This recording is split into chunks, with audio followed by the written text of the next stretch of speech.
بسم اللہ الرحمن الرحیم ایاک نعبد و ایاک نستعین۔ میں اس وقت پاکستان کی ساری قوم سے اور یہ پی ڈی ایم کی پارٹیاں اور یہ فارم 47 کی حکومتوں سے اور پاکستان کے تمام اداروں سے مخاطب ہوں۔ میرے پاکستانیوں، آج ایسا وقت آ چکا ہے کہ اس ملک کے اندر پہلے ہماری عزتوں کو پامال کیا گیا، ہماری چادر اور چار دیواری کو پامال کیا گیا۔ ہم نے ظرف کے ساتھ ظرف دکھاتے ہوئے اس قوم کے لیے، اس ملک کے لیے، پاکستان کے لیے اف تک نہیں کیا۔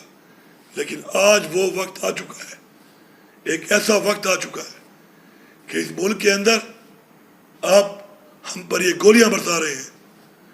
آج ہمارے 2 کارکنوں کو گولیاں ماری گئیں، تیسرے کارکن کو گولی لگی، اس کا پتہ نہیں چل رہا۔ اسٹریٹ شیل مار کے 50 سے زیادہ کارکن ہمارے زخمی ہیں۔ ہر 3 کلومیٹر پہ پنجاب کی انٹری سے شروع ہوئے اور ہر 3 کلومیٹر پہ شیل یہ مارتے رہے، گولیاں برساتے رہے، سٹن گرنیڈ پھینکتے رہے۔ یہ پاکستان ہمارا ہے، یہ پنجاب بھی ہمارا ہے، سندھ بھی ہمارا ہے، بلوچستان بھی ہمارا ہے، پختونخوا بھی ہمارا ہے، کشمیر بھی ہمارا ہے، گلیت بلتستان بھی ہمارا ہے۔ میں پورے پاکستان کو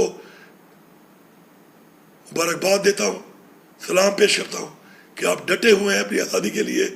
آج کے دن پنڈی ڈویژن کی عوام کو اور پختونخوا کی عوام کو سلام پیش کرتا ہوں، اور ساتھ یہ پیغام دے رہا ہوں کہ آج کئی پولیس والے آج ہمارے ہتھے چڑھے ہم پہ ظلم کرنے کے بعد، اور میں نے ان کو ریسکیو کیا کیونکہ مجھے اور ہمارے لوگوں کو ان کی فیملی سے خیال تھا، ان کے بچوں کا، ان کے گھر والوں کا خیال تھا۔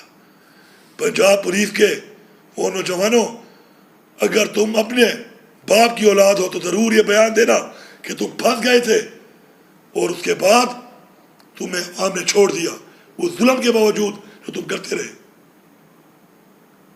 اس کے بعد اب یہ بھی سن لو سارے، اگر کوئی گولی برسائے گا اس پہ گولی برسائی جائے گی۔ تم 1 گولی چلاؤ گے ہم 10 چلائیں گے، تم 1 ٹیئر گیس مارو گے ہم 10 ماریں گے، تم 1 لاٹھی مارو گے ہم 10 ماریں گے۔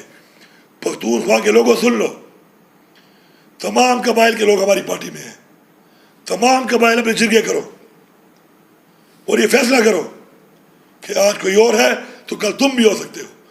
سب متحد ہو کے اکٹھے ہو جاؤ۔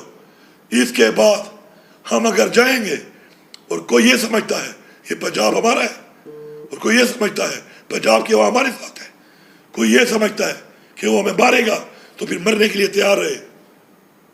یہ میرا واضح پیغام ہے اور یہ دھمکی نہیں ہے، یہ اصلاح کی آخری وارننگ ہے۔ میں اعلان کر رہا ہوں یہاں پر پاکستان کے تمام اداروں کو کہ اگر آپ اپنی قوم کی آواز نہیں سن سکتے، اپنی قوم کی رائے کی عزت نہیں کر سکتے تو سائڈ پہ ہو جائیں۔ عوام کو فیصلے عوام میں کرنے دیں، سیاسی فیصلے سیاسی فکروں کو کرنے دیں، بیچ میں نہ آئیں، اور پھر دیکھیں کہ آگے کیا ہوتا ہے۔ میں باقاعدہ طور پہ آج انقلاب کا اعلان کر رہا ہوں، کیونکہ انقلاب کے علاوہ اس وقت ہمارے پاس کوئی اور حل نہیں ہے۔ اس وقت پامالی کے بعد، چادر اور چار دیواری کی پامالی کے بعد اپنا ضرر ثابت کر دیا ہم نے، اب بس ہو گئی ہے۔ کوئی گولی چلائے گا تو گولی کھائے گا، پھر دیکھ لیں گے۔ اللہ نے ایک زندگی دی ہے، اس کے ہاتھ میں ہے، کسی کتنی لکھی ہے وہ فیصلہ اس نے کرنا ہے۔ آپ سب کا بہت شکریہ۔